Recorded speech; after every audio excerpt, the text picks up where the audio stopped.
In sports, as in other fields, as in life, if you are the son of a superstar, it is especially hard to live up to your father's name if he was great in his field. Some notable examples in sports history include Ken Griffey Jr. and Sr., Hornswoggle and Vince McMahon, Bronny and LeBron, especially right now, Kawhi and his son, the Pando humanoid robot, mother and child are doing fine, and of course Ilgauskas and his beautiful boy, Earl Boykins. There is one new one emerging which people are slowly starting to take notice of, which is Scotty Pippen Jr., current player for the Vanderbilt Commodores, and his father, NBA legend, I lost my notes. Oh, Scottie Pippen Sr. If you don't know who Scottie Pippen Sr. is, go watch The Last Dance. I'm not explaining that. Why are you here if you don't know who Scottie Pippen is? You need to evaluate yourself, take a good long look in the mirror about how you spend your free time. I feel like this story is going relatively under the radar. Scottie Pippen is a well-known name all throughout the basketball world, no matter where you come from. If he had a son playing in college, I feel like most people would be intrigued by it. Maybe it's on the fault of the media for not sharing this story enough, but it's an interesting story and I want to share it with you all. Now, Scottie Pippen Jr., I'll call him SPJ at times. He was born on November 10th, 2000 to Larsa and Scottie Pippen and played his high school ball at Sierra Canyon, which is located in Los Angeles, the city of dreams and heroin. He had a very solid high school career, being named a 4-star recruit by ESPN and the number 24 overall point guard in the class of 2019 by 24/7 Sports. Nico Mannion was ranked number 1 as the overall point guard, how the mighty have fallen, and LaMelo Ball was ranked 3rd overall. Triple B's! As a senior, he scored 16.3 points per game, 3.6 boards, and had 4.6 assists for Sierra Canyon, and also flourished on his Nike-sponsored club team, the Oakland Soldiers. It's not like he was getting tons of respect, though, nationally. He usually wasn't on any big boards, and he wasn't being recruited too heavily, especially outside of California. ESPN has him getting offers from San Fran, UC Davis, UC Santa Barbara, Washington State, and the school he ultimately picked, which is Vanderbilt. Pippen Jr. told 24/7 Sports that he picked them because I have a good relationship with the coaches. I like the school a lot. I think it's a great fit for me academically and athletically. I feel like they needed me at the point guard position. The current head coach of Vandy is of course the legendary NBA All-Star Jerry Stackhouse, who played with a Bulls legend back in the day himself. Nope, actually he played with Michael Jordan, not Scottie Pippen, but hey, at least he admitted that he had a great time doing so. Oh crap, never mind. Alright, Pippen Jr. also went on to say that they just need a point guard. They want me to come right away and be able to play the part and run the team.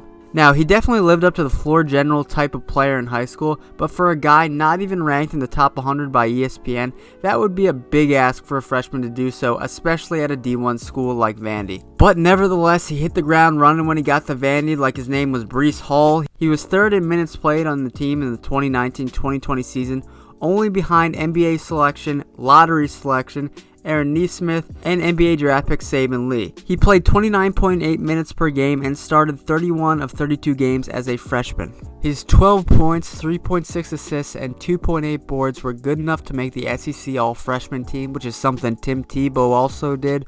But overall, this Vandy team was not good. Not good at all. It was crap. Their 11-21 overall record was bad, but not as bad as their in-conference SEC record of 3-15. Good enough for 14th in the SEC. How many teams are there in the SEC? That is 14. They were dead last. And while SPJ has plenty of bright spots, his shortcomings or the things keeping him from being a bona fide elite prospect are pretty apparent. Currently at 6'1", 170 pounds, I'd say he's pretty undersized. That kind of rears its ugly head when he has contested shots, which he has struggled with at the next level. That combined with what seems like inevitably poor spacing this year on Vandy, especially with guys like Nesmith and Saban gone, there will definitely be games where the team sucks and everybody struggles. He needs to become a more consistent shooter, especially from the outside, and a better overall defender to refine his game. Now, on the plus side, when he is in the zone as a floor facilitator, he's a treat to watch. Commanding the offense is his bread and butter. He can drive to the rim and score, or bait a defender to find the open man. He is slowly becoming an elite passer. He has very solid handles, and naturally, with a 6'2" frame, he's drawing comparisons to Fred VanVleet. SPJ is just a bucket getter. The problem with that is there are tons of bucket getters all over the world. He's a small fish in a taco fall sized huge pond. He needs to work on sharpening his 3-point game and mid-range shooting as well as his defense to stand out more. One of the main themes in The Last Dance, the documentary on the '98 Bulls, was growth, both literally and figuratively. The film stressed that while players were currently at the top of the basketball world, it wasn't always like that. It wasn't an easy road. Dennis Rodman was an airport janitor after high school who grew from 5'11" to 6'7" and then began his basketball journey. Scottie Pippen had very little attention heading into college at 6'1" for Central Arkansas. But while there, he grew up to 6'8" and went number 8 overall in the draft. My point is that growing significantly more for Scottie Pippen Jr. could do wonders for his game. He is right around the same age his father was when he had that growth spurt in college. Now, I'm not a doctor and I was a very, very below average student at biology, so I can't really bet one way or the other as to if a growth spurt for Scottie Pippen Jr. will happen, but it is still very much on the table. As of right now, SPJ leads a Vanderbilt team that is again expected to finish dead last in the SEC. While maybe not a stellar program right now, the opportunity is still there to shine on the national stage as Vandy plays prominent schools this year like Tennessee, Kentucky, and Richmond, who are all ranked. And hey, if Neesmith and Saban Lee can both get drafted on a crappy Vandy team, why can't Scotty? Another thing I want to point out is his work ethic. On his Vandy player bio on the Vandy website, it has a quote from him. When asked about giving advice to young people, he says, "Work hard if you want to be great at something." Now, the stereotype of the children of successful rich people is that they are deadbeats, content with what they inherit rather than what they earn. But that is not Scottie Pippen Jr. at all, who has busted his ass to get to where he is today. And he has gone on record saying that his goal is to become better than his father was. That is his biggest motivation, he says, which that takes some cojones to say.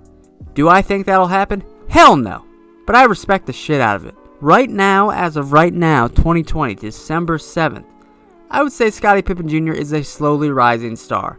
I think his floor overall is a second round pick if he declares for the NBA, but who knows if he shores up some holes in his game and gets taller. The sky is the limit if he has a growth spurt. And he totally could bring a new brand of basketball to the NBA if he grew to like 6'8", 6'7". But again, that's all speculation.